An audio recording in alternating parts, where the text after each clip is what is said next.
We're going to start the session now on women's role and leadership in the multilateral system.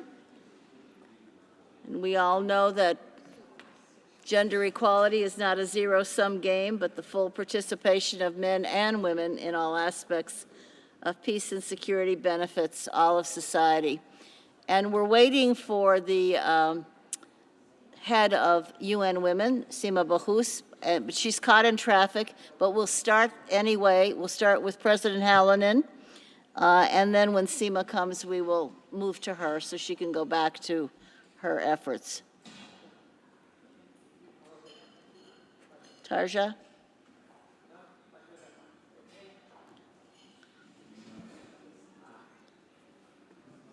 Can you start? I think you're going to speak on the topic of the Rio conference and related issues. Okay, the floor is yours.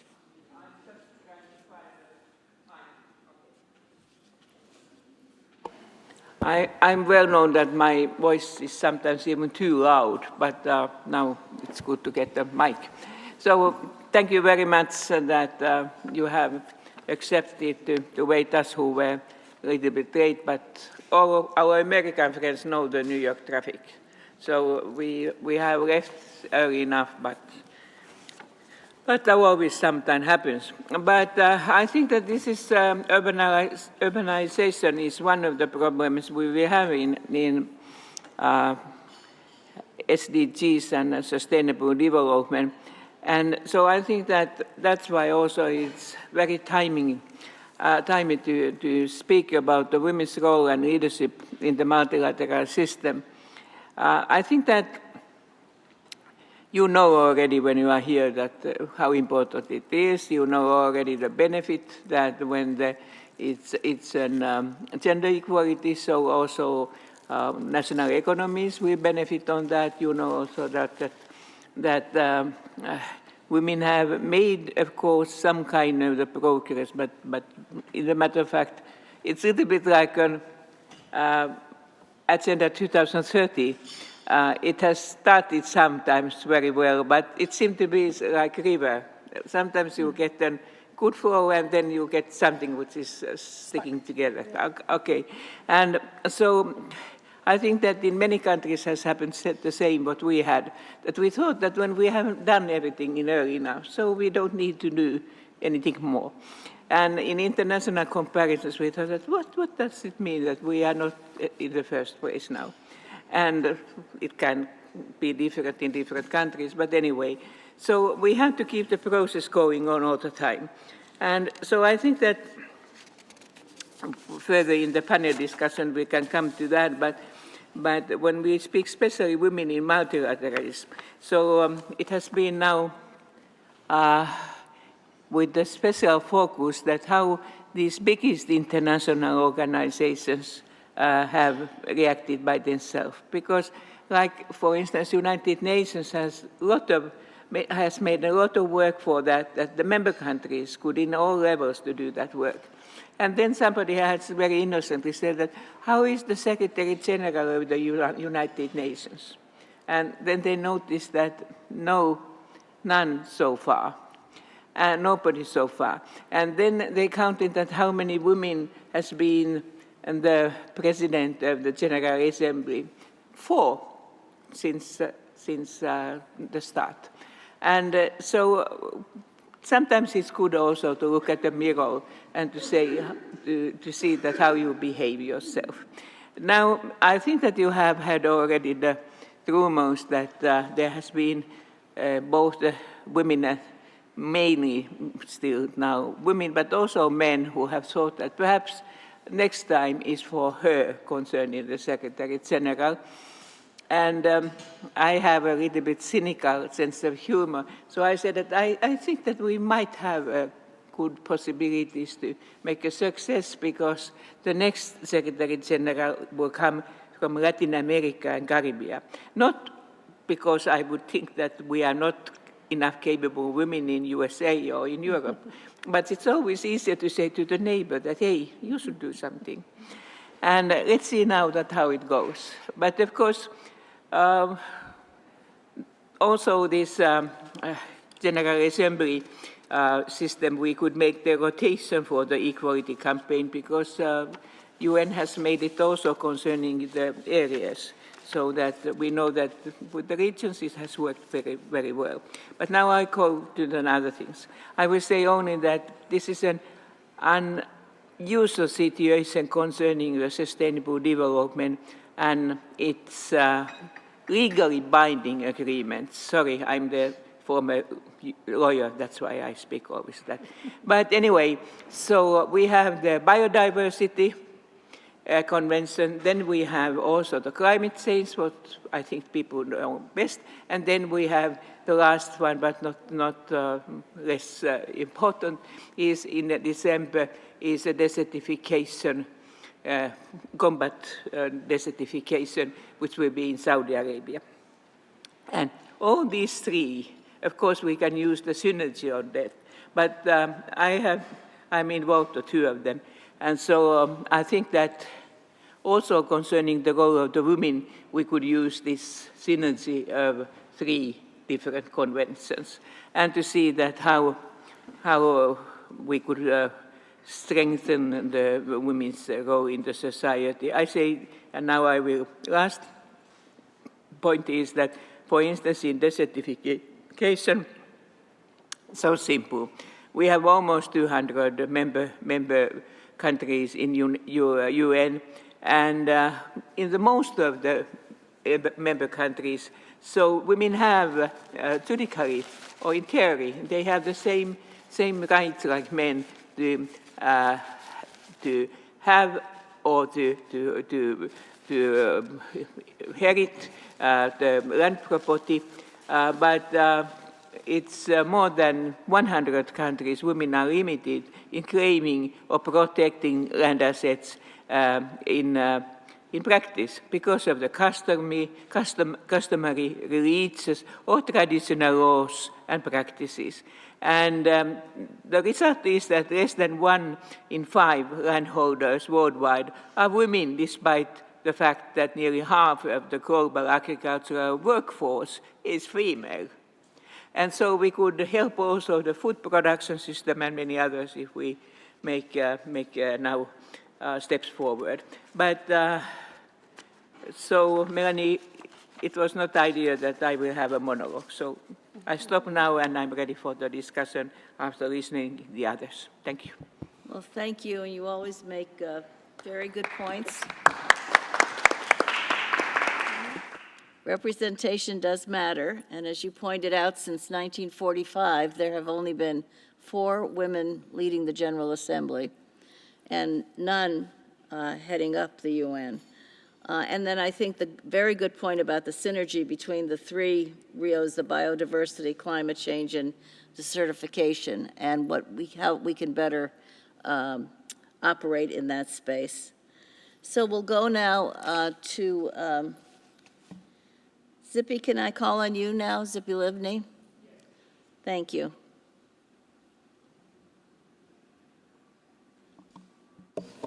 Thank you.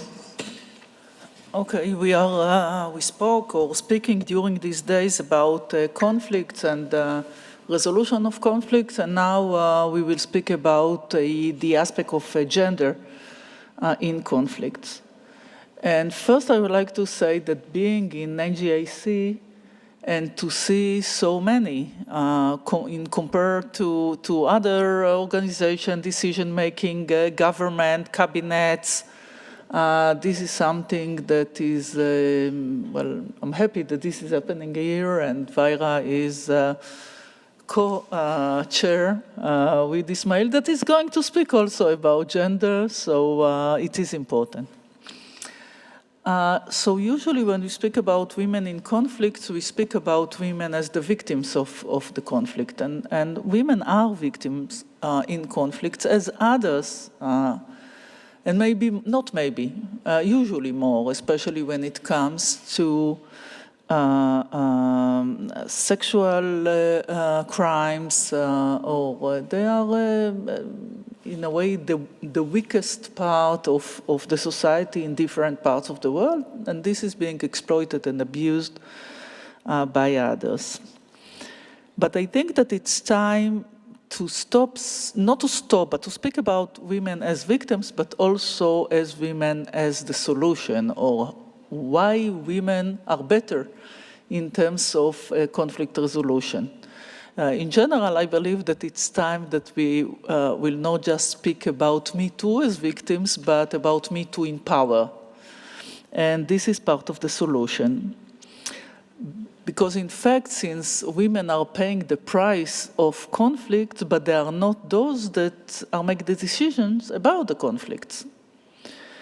And it's quite difficult I think that in most parts of the world, to accept a woman in a position of decision-making on war. It is more acceptable if women will speak or will preach or search for peace, because in this atmosphere and world of images and perception that we are living, peace is a matter for, women. It's represent weakness, while wars represent strength, and therefore there's a need for a man that will make these decisions, which is completely wrong. Because we are not speaking about the question whether personally this person would have a power, but it is more important to understand that security it is much more than using military power, that security, that in order to bring security, there's a need for a broader angle. And in order to make peace, you need to have courageous leaders that are willing to make bold decisions. And what I discovered during my time in office is, and working with some international leaders, that when women are in power, firstly, they leave their ego aside. It's not about victory. It's not about winning. It's not about showing I am more powerful. It is more about, okay, we have a problem here. How do we solve it? Now, I know that I live in a very tough neighborhood. And it is clear also, I understand that it can be perceived as weakness when somebody is reaching his hand or her hand for peace instead of using power. But it's more important to understand that in order to create a change, there's a need for both. Sometimes there's a need to act also militarily against terror, but simultaneously there's a need also to make bold decisions in a broader perspective that will change the reality for the long run, because military operations and war can create a change, but it's not sustainable without other changes on the ground that will make a change for the future. What I also discovered is that women has this, and okay, it's a generalization, I know that. But in general, I think that women in politics are thinking more about, or having this inner compass, knowing what's right and wrong, without their political advisors telling them about the polls. And they are willing also to pay political price in doing the right thing. And I want to say something because in the other session, there was an address about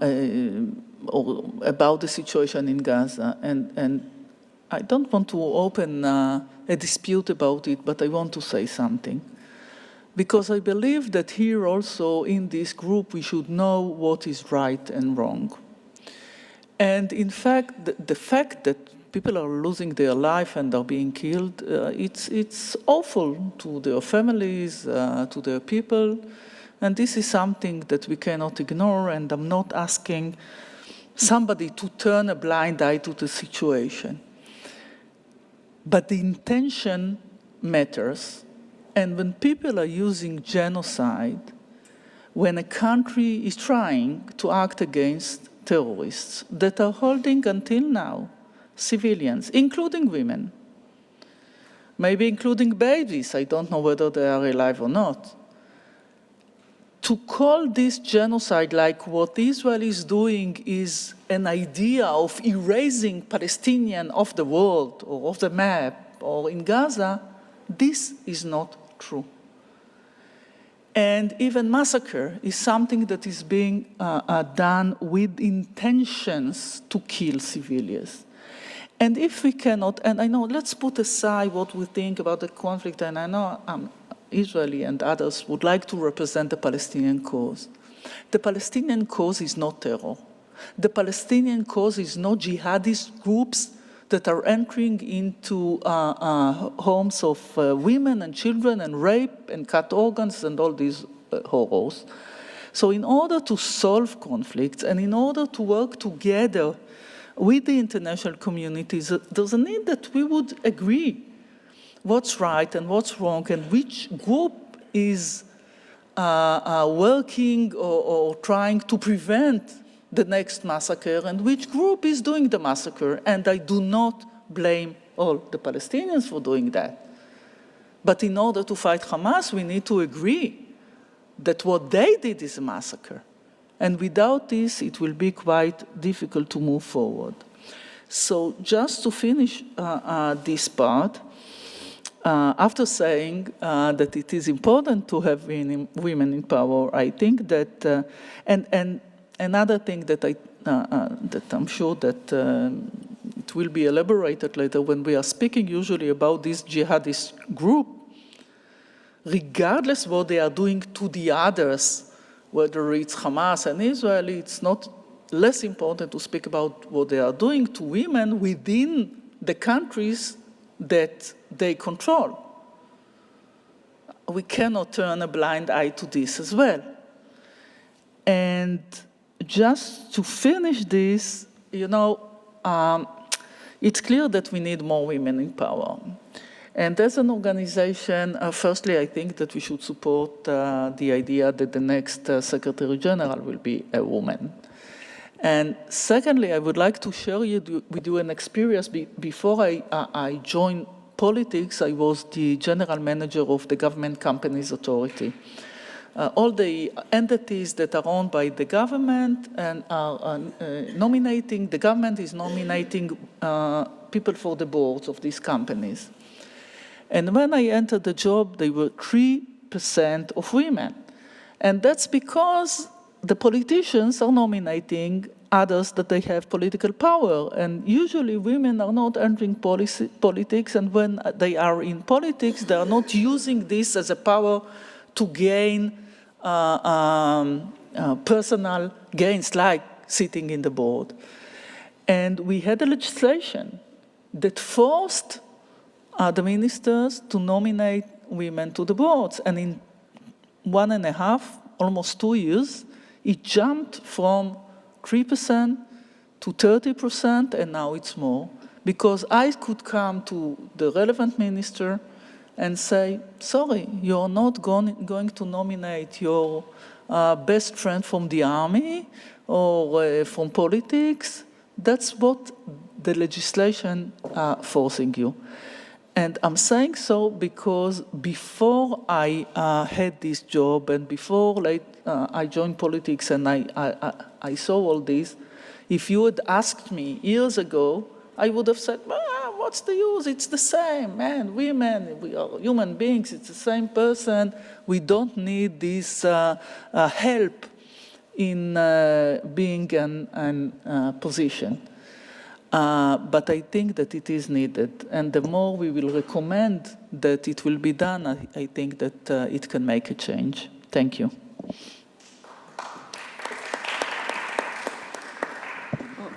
Thank you, and thank you for sharing your experiences on how women can make a difference and are making a difference. I think, to keep out those experiences and perspectives and talents that need to come to the tables of decision-making is to shortchange not just the women, but to shortchange ourselves and the kind of effective solutions we want to see. And it's an evidence-based case today in peace and security. There's plenty of data that demonstrates that when women are at the table,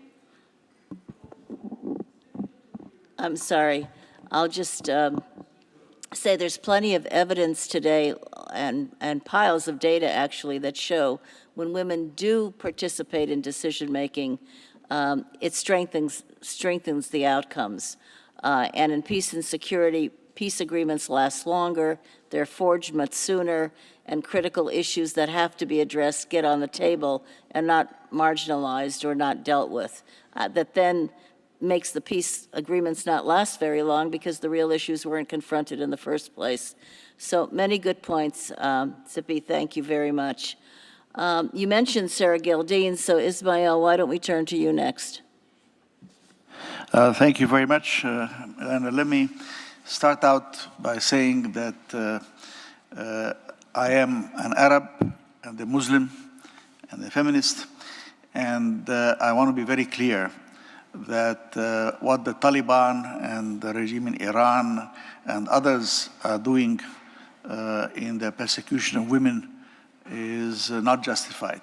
Simply stated, women's rights are human rights, and no claim to cultural exception can justify depriving women of their rights in the name of tradition or mutilating little girls in the name of inherited custom. It is in fact sad when people tell to me, but you know, these want to return to a particular image of the past. And I say, yes, can you imagine if a Catholic Church in Spain, for example, decided that we should return to the Inquisition? That is not thinkable. And that is not something that, yes, it may or may not have happened at some point in history, but we are now talking in the age of human rights, we are talking in the 21st century. Secondly, I want to be clear that gender issues are societal issues. So it's not something just for women to go in a corner and talk about it. No, men and women have to be part of the discussion. And indeed, it is mostly the behavior of men that needs to be changed because they are the ones who are persecuting women in society. And so while we talk about empowering women, we must call upon all men to join in this endeavor. And this is not just to make them understand, but they must be mobilized. We need to walk with two legs. We need to have all of society dealing with this. And hand in hand, empowered women and enlightened men can build that better future we all dream of. And therefore, we cannot continue to focus on building the women of tomorrow and not worry about transforming the men of yesterday, for there are too many of them still around. And then let me go on to something else. In development, we all know that the future belongs to those who educate girls and empower women. But we must do a lot more. As was said before, there is a presence in political decision-making as well as in business decision-making as well as in societal decision-making has to be significantly enhanced. And since we have had a long discussion on conflict, we need to be reminded that the UN Security Council 25 years ago, or in the year 2000 to be precise, passed resolution 1325. And it recognized the role of women in peace building. It's a very, very important resolution. I regret to say that very few people remember it, very few people know about it when you talk in the general public, yet it's extremely important because it said that women should be represented in peace negotiations on the peace table. So I would say, no women, no table. But then let's go on to say, and in peacemaking, in the process of reconciliation between conflicting factions, women on both sides are more capable of bringing together these links. In fact, we see that in something, my next point will be on social capital. But then also I'm surprised, and I think if you look back at this, you'll be equally surprised, how few women are in peacekeeping operations. And yet, we know that if women have been the victims of war and we want them to become the artisans of peace, it is extremely important that there should be among the peacekeepers who are coming to cope with what is running down of conflicting situations, that women should be there to talk to the women who are from these societies. And finally, in peace building. In peace building, because to bind the nation's wounds, laying the foundations of a just, tolerant, stable society is badly needed. And here I come to my last point. I've done a lot of work on that academically. I've published many things on the idea of social capital. We talk about natural capital and economic capital or produced assets, and we talk about human capital. But human capital is education, health, and nutrition. It is embedded in the person. So when I migrate, I take my human capital with me, whatever was invested in me, in my education, in my health, and in my nutrition. Social capital is the lattice of links that exist in a community and a society. And it is the glue that holds a society together, that enables societies to pass laws and build institutions on common norms that are understood. And there is, and I speak now as an academic, there is significant evidence that women are the primary artisans of that lattice of relationships that holds a community together and that can go back to building new relations between communities that were once upon a time conflicting with each other. So for these 5 reasons, I think it is absolutely essential that gender issues take a central role in our thinking and our discussions. It is not a peripheral issue at all. It is an essential one. And I will end with the beautiful words of a famous American feminist dating back over 100 years. So to the wrongs that need resistance, to the right that needs assistance, to the future in the distance, let us give ourselves. Thank you.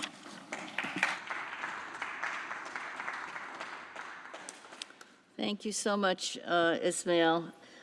Really words to reflect on and to put into action. Just your voice on these issues shows what a difference, I think, when men can champion these causes which are about all of us, but really we know fundamentally that one of the biggest problems is norms, attitudes, biases, the things that affect, even sometimes not volitionally, how we just respond. And often that means exclusion rather than inclusion. And so your words and hopefully others, other men as part of this, because it really is about all of us. And I just want to say, while you noted that next year is the anniversary of the resolution on 1325, we haven't come close to fulfilling its promise. We haven't come close. And I think we all need to renew a commitment to that and begin to really put it into effect. But lots of good points there, so thank you. I'm going to turn now to Najat Mokhtar, focusing now on science. Thank you very much. Yes, it's really a privilege to be here in this platform to talk about leadership in women and equity.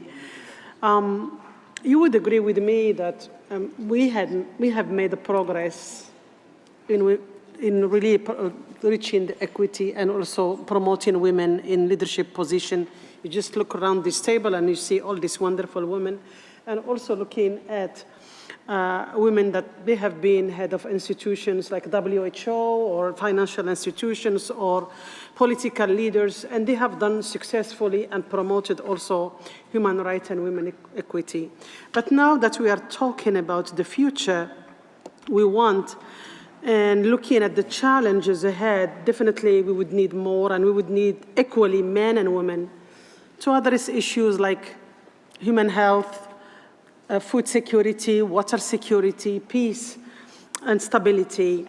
And I would like to really give you the example of the institution I'm coming from, the International Atomic Energy Agency, very scientific institution that once has been overwhelmingly male-dominated organization. But what I have learned through, I'm there almost now 17 years, and you know, it takes a leader to promote other leaders.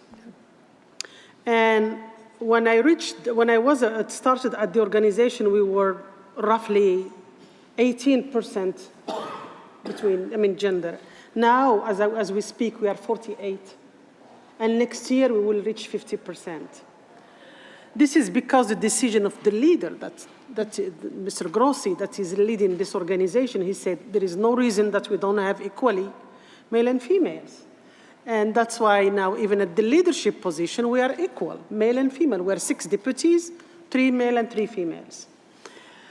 Now, how to maintain this? Because it's also good that we reached that, but how we can sustain this equality, we need to build this mass of women, and we are a scientific organization, so you need to build this mass in women in science.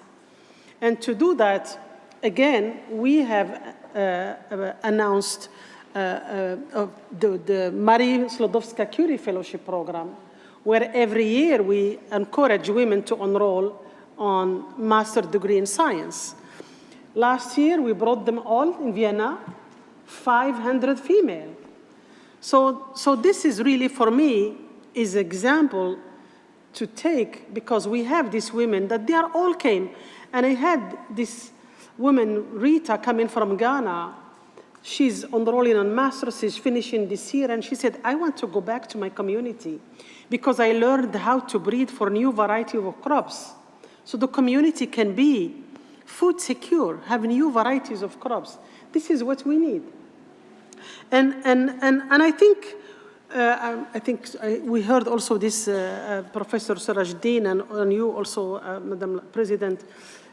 We need also to go back to the root causes, and to have women, to promote them to be leader, to be scientists, to be in organization equally. We need to give them also opportunities.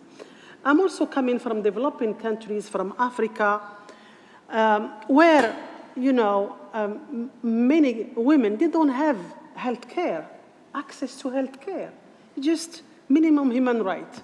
Giving to that woman access to health care, she would be able to survive cancer. I was in an event on cervical cancer. Every two minutes, a woman dies from cervical cancer. It's preventable disease. It's unacceptable. So if we give to these women, to these young girls, vaccine, they could survive. They could be leader. They could have opportunity of survival. You will hear, or maybe today also you heard from Ms. Mahan and from others, that 800 million people they go to bed hungry every day. Half of them are women and children. If we give food to these women, they could also study. To these mothers, they could take care of their kids, and kids, being a girl or boy, can go to school and study. So this is the root cause of equity. And also, I think you mentioned also this cultural shift. We need really to, it's not about equality or giving women leadership. It's not about the recruitment process or policies. It's about this mindset and boxing in. Women taking a position, it's because of the merit. It's because that woman struggled all her life, being a mother, being a spouse, being in an environment that maybe did not help her much to strive to arrive there. Is this opportunity to be given to be there? So I think we need to recognize this and together to give solutions, to give opportunities. And I'm really proud to be in an organization that really put women in the center, particularly where in science. Thank you. Najat, that's such an encouraging example, and an example of male leadership to promote equality, of meritorious equality, because it produces better outcomes. And in science especially, if the IAEA can make this progress, then I think all of us should work that much harder. But also the points you made about deprivation and what it does to snuff out the talent of the future, and how important investments in health and education, et cetera, are. We're going to turn now to Milica Penjanovic-Duricic. And I know you were Minister of Defense. Are you going to talk about some hard power in women? No, No? no, I will not. Well, my background is technology, so I might have a little bit different approach than following what we just heard. With no doubt, we all can say that when it comes to the role of women in the decision process, we are having very visible progress. When we are having all these leaders, and especially having in mind what is multilateral system, there is so many good examples, and there is so many ladies who use their position to promote the others. There are also men which are there, as you said, and as we do know at the level of the United Nations, Guterres, when he started his term as Secretary General, put that gender balance at the focus of all his efforts. But on the other side, I think we've got to be realistic and see whether that is actually having its reflection on the general situation, general rights of women in our society, especially young women and girls. I'm not that sure. Still, there is so many prejudices, there is so many inequalities, especially social and economic ones. There is so many structural barriers that sometimes it seems that it's even more difficult for the younger generation than it was for us. So from that point, of course, a lot has been done in trying to define all those strategies that might help the cause, which we all are very much aware of, like promoting gender parity, supporting women in peace building, as we said, and conflict resolution, going towards institutionalization of gender mainstreaming, strengthening women participation in all these global institutions, and so on and so forth. But what I was somehow motivated to think about preparing for this session was whether and how all that has been done and all which is done could be maybe facilitated and maybe accelerated further on by leveraging on technologies and what technologies are offering. So I've been thinking something about, say, how we can use all these digital technologies and artificial intelligence for further gender inclusion. From that point on, maybe some kind of gender audits which would be based on artificial intelligence would be helpful.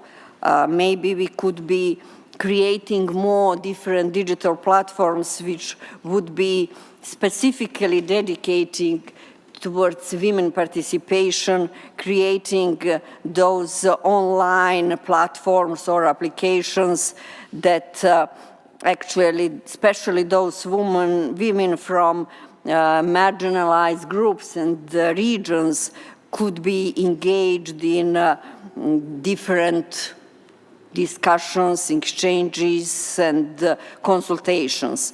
Further on, also, we could be working more on, say, creating digital-based mentorship and networking platforms so that virtual mentoring platforms could be put in place more. Virtual peer networks with women mentoring the other women also in an easier way like that. Of course, I do know that where is the most need, there might be problems and issues which are relating again with the availability of digital infrastructure. That's another issue. But on the other side, when it comes to the issues that were mentioned here, like conflict resolution, there also we could be putting more attention towards these different gender-oriented algorithms which would be helping us in making the right decisions and right moves. Further on, different algorithms for auditing all the impact of these different strategies we are talking about. That might be very easy to be done thanks to all these technologies we are having nowadays.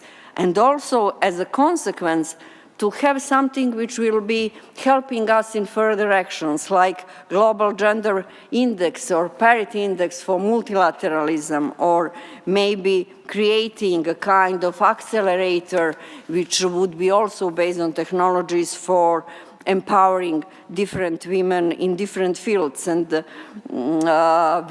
doing these things is, of course, asking some funds, asking financing, asking for a lot of consultations, coordination between different, not only international organizations, but different stakeholders, NGOs and civil society is critical. And there we could be more relying on all these mechanisms for crowdfunding platforms in order to finance these kind of activities.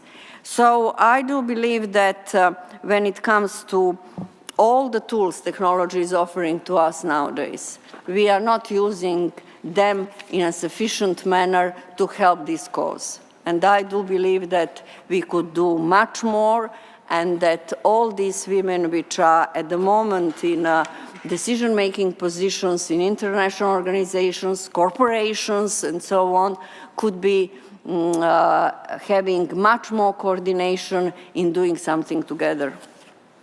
Thank you. Very interesting, really very interesting, using technology and the tools that it provides for everything from gender audits to mentoring online and thinking even beyond. And usually, you know, we think of technology in terms of the more negative aspects. For example, today a big issue is technology-facilitated gender violence or political violence against women. And then the worries about AI and the stereotyping. But I think unleashing the technology for good, particularly to promote this kind of more equitable situation, is worth thinking about. So thank you. Eka, do you want to close us out on this session? I do. I know that it's been a long day. Well, so we're I'll still try. waiting for Sima, but Sure, but I'll go try forward. to be sort of I know you want to hit on. concise as much as I can be, but echoing maybe some of the issues that we've heard throughout the day and then at this panel as well. And I speak at this panel as a woman that have been in the positions that many of you around the table have been as well, leading the foreign policy-related decisions of my own country, security-related decisions of my own country, being first national security advisor of the president, not the foreign minister, but then first prosecutor general in my own country. And I have to say that even in the countries when you see greater participation of women or at the decision-making tables, there's this paradox that if you're good at it, what you do, frequently you're compared that you are basically like a man. So you are good at your job because you basically are treated as a man. So it's like a badge of honor, so that you are treated as an equal. And then there is a time until you mature enough that you are sort of okay with that definition, because as if, you know, you feel that you are accepted as an equal and you don't have to prove anything. And especially in the positions where in the law enforcement that I have been for some time as a prosecutor general, I mean, you need to be authoritative enough to pull off the job like that. And then when you are seen pretty much as a man, then it's easier to do the job. And at some point you forget that you need to push forward that perception that you're not like a man. You're just very good at it, what you do. Sorry if I'm not sounding as a humble person right now, but then I speak about the theme. So, and in that regard, I think that's part of an issue that we as women need to deal with as well, apart from what men have to do in this equation, that we don't need to be shy about ourselves. We don't need to be proving anything about ourselves. We just need to be ambitious enough of being accepted as who we are, if we're good at it, what we do, and being competitive in a good sense of that by bringing that novelty, creativity, dedication, and persistency of action that in most cases, rather than not, we might be better at, especially at persistency and patience in delivering the results than men can be in some instances. And I don't want to have it stereotyped, because one of the key concepts of my intervention, I guess, is that to get away from old established cliches, Tzipi partially touched on that as well, that as if women are peacemakers only. Women are less risk takers. That is why good to have women, because it balances out, otherwise the power plays.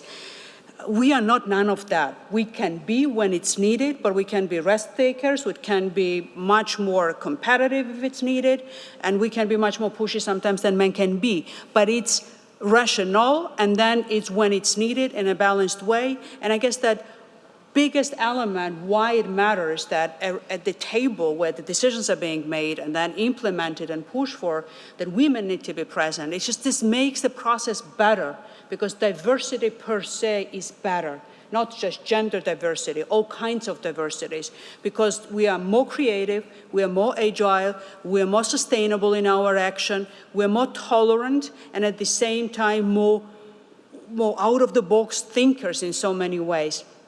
And in this era of so much crisis and then this disarray at which we are on how we're finding the solutions, this is a competitive edge. Societies, communities, organizations that will be better at that, they will have a competitive edge at the end of the day. No matter how much it might seem that some authoritative regimes or autocracies could be better at decision-making processes, they can do it like that, deliver the decisions.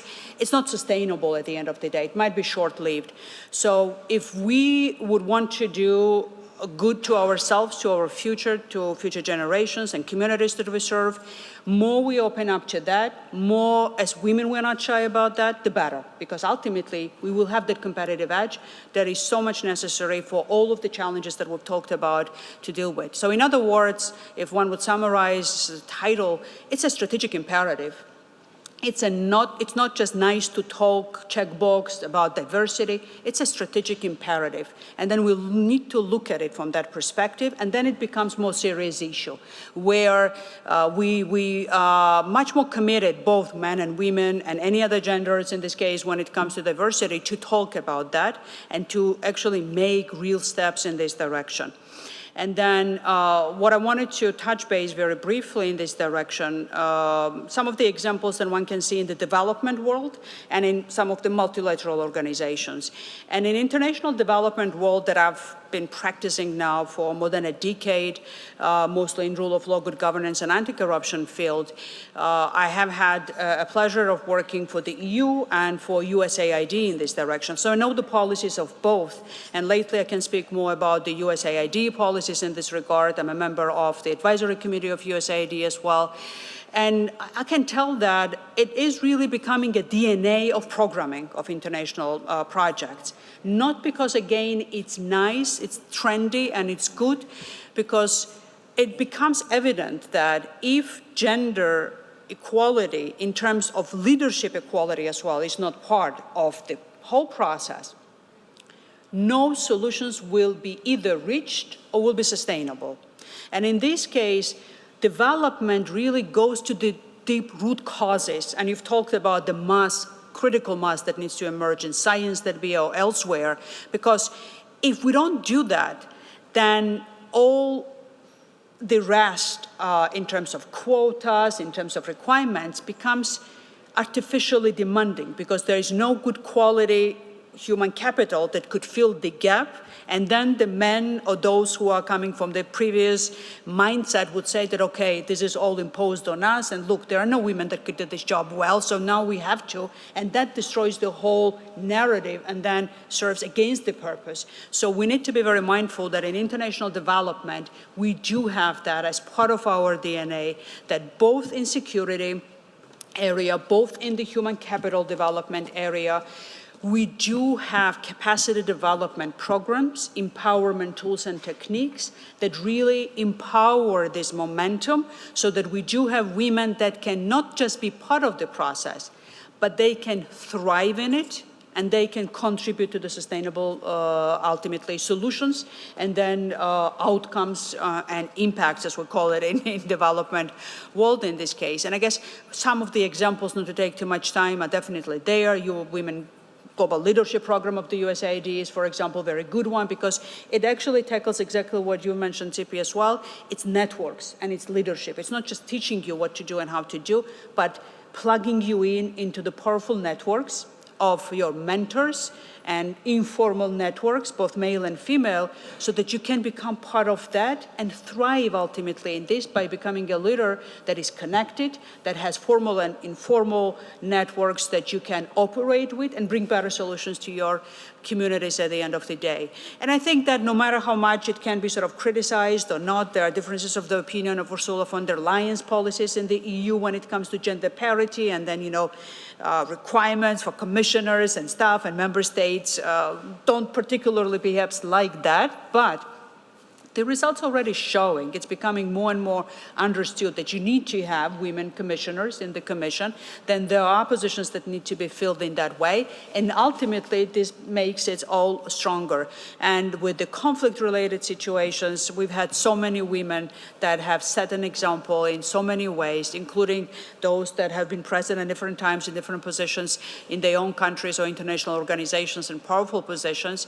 But I mean, lately, especially looking through the prism of Russian aggression against Ukraine that I follow very closely, I see that the clearest message when it comes to the heads of states now is the Danish Prime Minister, who is a female. And then she goes right up to the core of the issue, is saying that we need to do the most that we can to set the ground for the future stability by not allowing Russia to be victorious in this case, and then help Ukraine to win in this brutal war. And then that moral clarity, and not only words, but actions, by giving all the weaponry, all the F-16s, anything that they had. It's a small nation. I understand that they have perhaps better protection being where they are in EU and in NATO. They could maybe afford that, one could say, but not many do that within the same institutions, right? So again, women are not just risk evasive. They can be if it's needed, but they can be risk takers as well as she is if there is need for that as well, if the strategic visioning makes it an imperative to act in this direction. I'll end with that. I hope I wasn't too long, but thank you for having this panel as part of it again, and Ismail being again, as always, part of this discussion in a very genuine way, as always you are. So thank you as a representative of the male participants. Well, thank you so much, Eka. I was reminded when you started years ago, there was a publication in the States about how to dress for success if you're a woman. And it was you had to mimic the suit of men. So you had a pinstripe jacket, matching skirt, and then a little kerchief with a white blouse, so that you would be truly dressed for success. And I think the point you make is we're all multidimensional. We can do the best we can. Those things don't matter, but our individual abilities do in the end. And I think the point about development is really critical. I know that AID and so many other international development programs, UN programs, have many focuses on women, women's programs, but also the integrative model that all of these programs, no matter what they are, have a gender mainstreaming component. I'm told that our excuse me, Executive Director of UN Women is walking in. So she has been in the gridlock of New York and persisted. And I think we will certainly welcome her when she comes. In the meantime, maybe I should say that we are to reconvene at 8 o'clock for the reception and gala dinner. We will leave.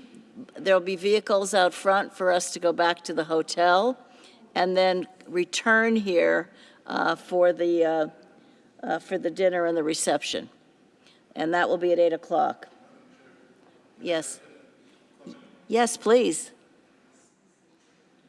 Speaking about the role of the woman in the politically established institutions, I think that we can see real success in the last years. So members of the parliament, members of the governments.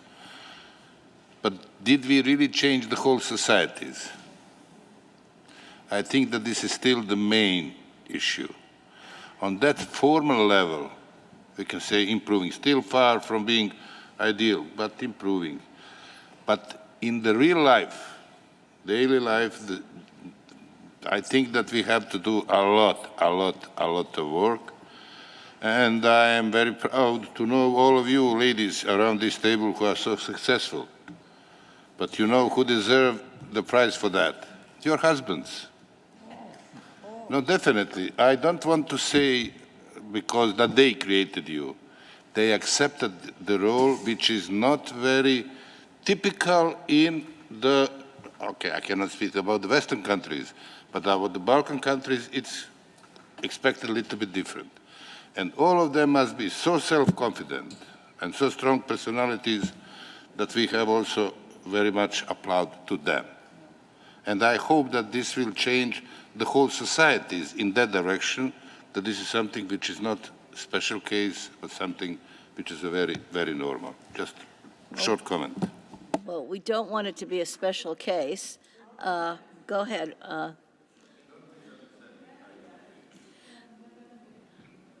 So years ago, I was giving lectures in China, and there was a lot of young ladies there listening, and they were enthusiastic. And then they asked me that, what should we now do in order to guarantee the future?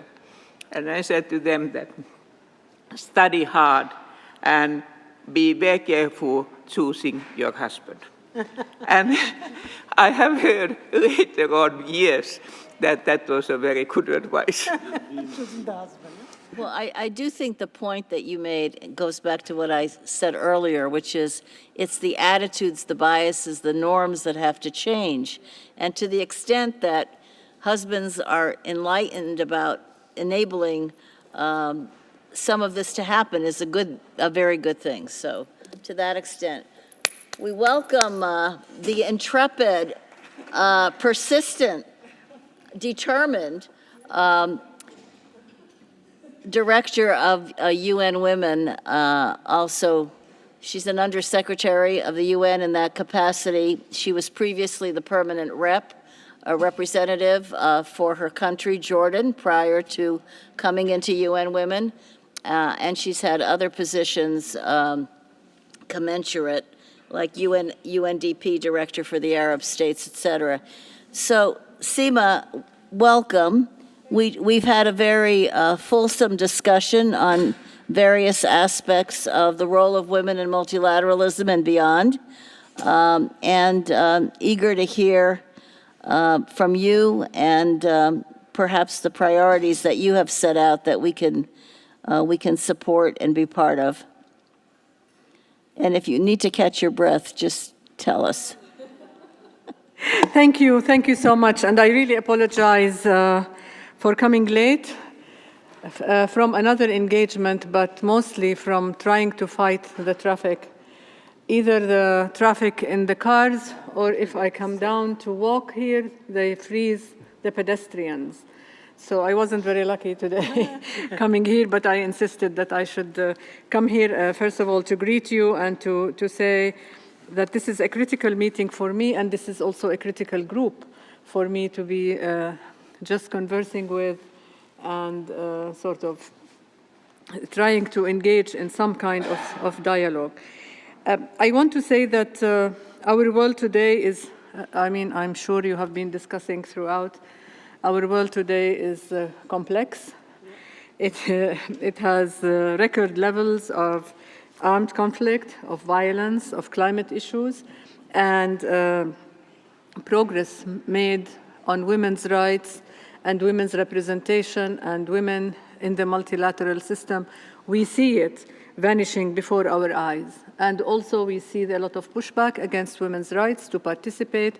We see a lot of generational gains hanging in the balance. And this is not in only one part of the world, it's in almost every part of the world.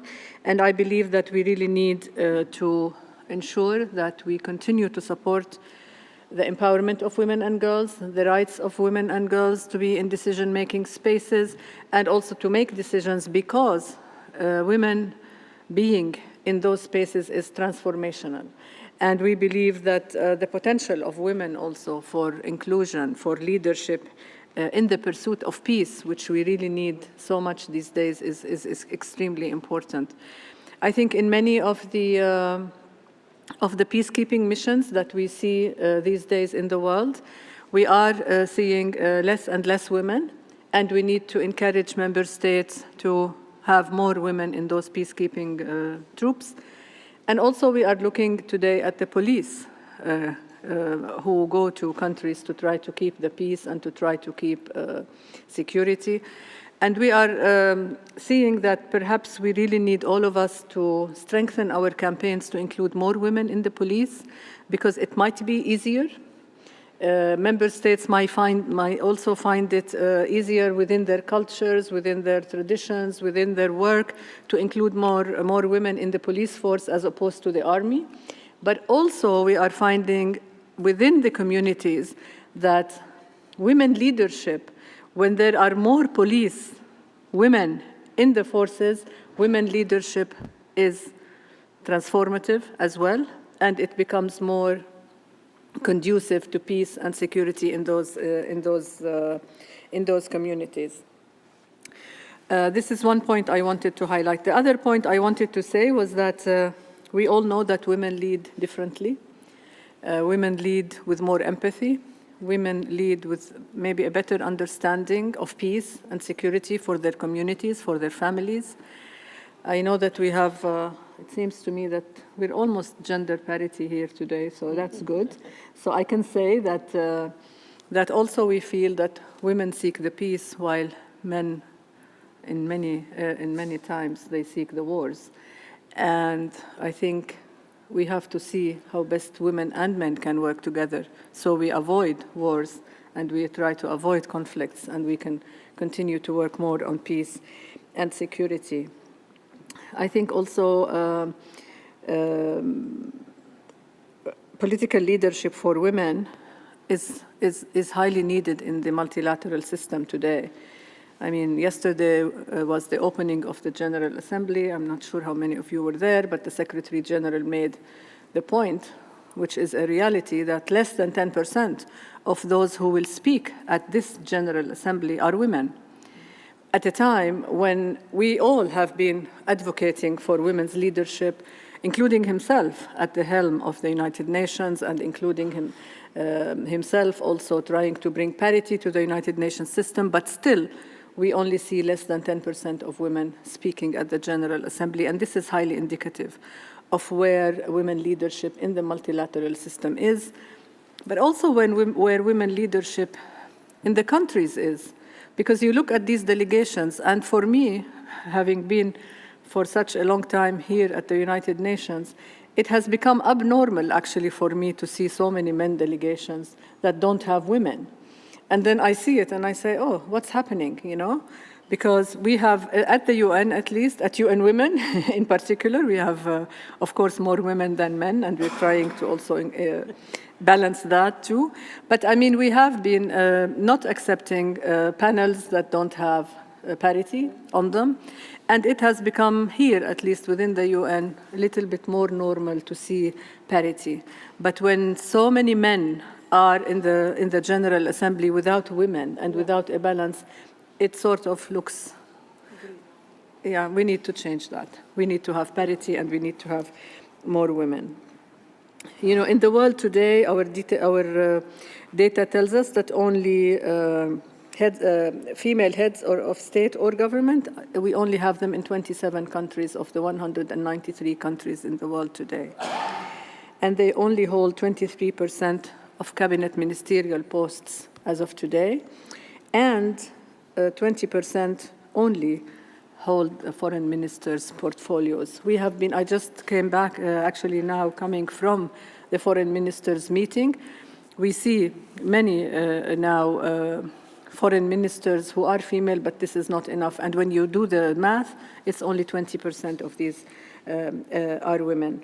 So we are pushing in the multilateral space to ensure that underrepresentation disappears, that women are more into the decision-making process, and to also ensure that, hopefully, to support what the Pact for the Future said, which has been adopted 2 days ago, what it had encouraged member states to bring about a female Secretary General, a woman Secretary General in the next elections, and also to ensure that there is rotation in the President of the General Assembly. Only 4 women since the establishment of the United Nations have served as presidents of the General Assembly.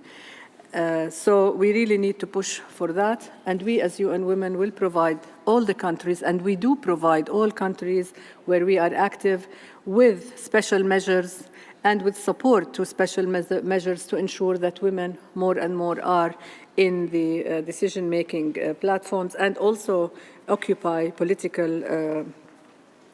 level posts and decision-making power. I think the exclusion of women reinforces every other power imbalance that we have. It also perpetuates gender inequality in general, and it results in policies that fail to fully represent the views and needs of both women and men, which means those policies would also fail to represent the views and the needs and the aspirations of societies, because if they only show only the aspirations and the needs of men, then we have missed the other half parts. I also would want to say that I'm just going through my notes quickly because I don't want to keep you. I know it's late. I think what we need to do, all of us, and you as this august group, is to continue to push for policies, for laws, for institutions that support women's participation and women leadership, and that can be transformative in nature. And it is important, as I always say, that men and boys are included in everything that we do for women and girls, because gender equality is not really only about women and girls. It is also about men and boys. And I have heard from many countries where I go and visit, you know, they tell me that please address the men as well. Please help us with our boys. There is a lot now of studies that are looking at how boys feel about gender equality. And many of the boys are telling us that they feel now discriminated against, and they feel that gender equality takes away from their own rights, and that they are fighting back. So we really need to make sure that this balance also of how we work on gender equality, how we bring both men and women together to work towards gender equality is important. Last night we had a wonderful gala about our movement, which we call He for She. We are targeting all these leaders, men leaders, and others in the society, whether they are in government, whether they're in private sector, public sector, academia, media, for men to become he for she, and the champions for gender equality and women's empowerment. And I was happy yesterday to pin the president of the government of Spain as a he for she, to pin the foreign minister of Iceland as a he for she, to pin the head of the Global Citizens as a he for she, and so on and so forth. We have included and pinned so many men in the past 10 years. It was yesterday the 10th anniversary of this he for she movement. And I hope that all of you would look at such movements to move forward the gender equality perspective in multilateral system as well, so that we all can work towards a better future. I would like also to say that next year, we all member states signed on the Pact for the Future a few days back, but also we kicked off the 30th anniversary beginning for Beijing plus 30.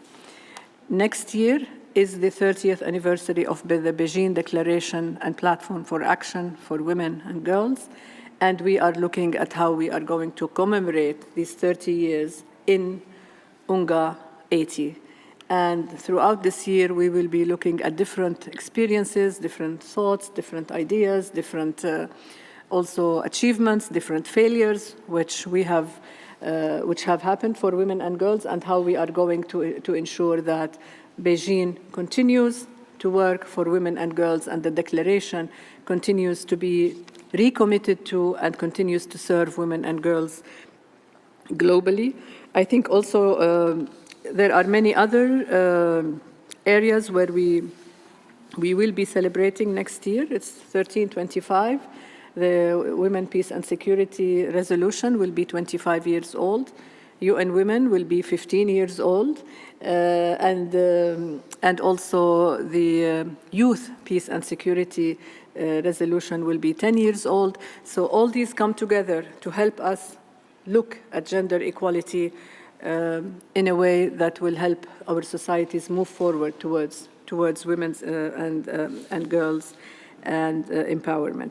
So we will be looking at all these and also looking at SDGs. You know, I'm not going to tell you anything new if we said that the Sustainable Development Goals are all off track. We are told through the studies that we have made, and I think I have the snapshot report of what we have done with UN Women and UN DESA. We know that we still have many, many, many years to go before any of the SDGs are fully implemented. And if we continue to go the same pace that we are, none of them will be achieved by 2030. So acceleration is key, focus is key, and everyone and every research is telling us that SDG 5, which is about gender equality, is the SDG that is the docking station for all other SDGs. We cannot have any of the other SDGs achieved if gender equality is not achieved by 2030. So that is something else that I wanted just to share with you, and to say that we need to move as member states, as governments, as private sector, as stakeholders in every way, as academia, as people like yourselves who come together to see how best they can serve the world. We all need to look at the Pact for the Future and to move from, as we say, from pact to act for gender equality and for women's empowerment. And I will stop here. Thank you very much, and thank you, Melanne, and thank you everyone for staying on and for giving me the floor despite my late arrival. Thank you.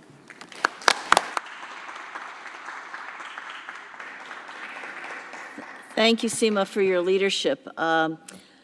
You know, I think we have a lot of candidates for he, for she in this group, so you might, you know, look for the next go-round at some of the people who are part of this.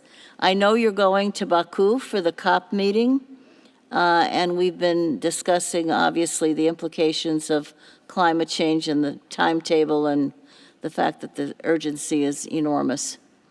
I don't know, does anybody have a question before we let our dear leader go? Oh, Marina.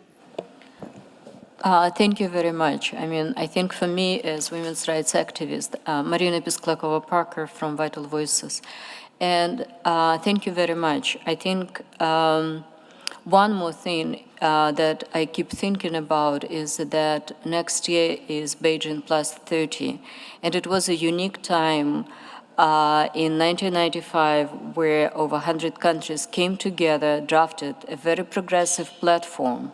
So I think this is also the time to see at the commitments of those countries and understand why the world went backwards. Why 30 years later we actually cannot say that even Beijing Platform for Action was implemented. And I think next year really critical, but also it's a great opportunity for the review, and maybe we can all just have a new relaunch of all of that. Thank you. Absolutely. I mean, as I said, we kicked off the beginning of our commemoration and evaluation of Beijing plus 30 just last week here during this UNGA. And we will continue to do that with regional consultations, with country consultations, and with other also consultations and studies that we are doing and evaluations that we are doing to see where things have gone wrong and why are we seeing this whole pushback against women's rights, and to also bring all the countries to recommit to what they have recommitted to in Beijing. Because, I mean, to tell you the truth, some thoughts were coming to say we have to rewrite Beijing, we have to, I don't know what, and then we said, no, we just need to look at what happens, where we are today from Beijing, and to recommit to Beijing, because it is it is an agenda for women that is great if it is achieved and if it is worked on. Of course, there are new areas that were not part and parcel of Beijing. The focus on climate was there, but not enough. And now we know what climate does for women and girls, how there are differentiated needs when climate disaster hits for women and girls. There are differentiated needs when migration happens because of climate, when water stops being there because of climate, agriculture. We know that 70% of the foods of the world is produced by women. So what happens when climate hits and they can't do that, et cetera, et cetera, et cetera. So this is one area where we will be concentrating on. Another area is technology and innovation and AI, and what it is doing also for women and girls, positively and negatively. Unfortunately, a lot of negativity is happening. There is a lot of violence against women, technology facilitated violence against women, whether they are in politics, whether they are anywhere. Even young girls are going offline these days because they are worried about the violence that they are being attacked with once they are active, once they are vocal, etc., etc. And also we need to look at quotas and at special measures that will bring more women into the fore in political life, so that we can move forward with women, with parity in the representation. So all these things will be discussed, and we look forward actually to also a number of discussions with you as we move forward towards next year and UNGA 80 for Beijing Plus 30. Thank you. Well, thank you so much. Our work is never done, but progress has to be a constant. So thanks, Sima, so much.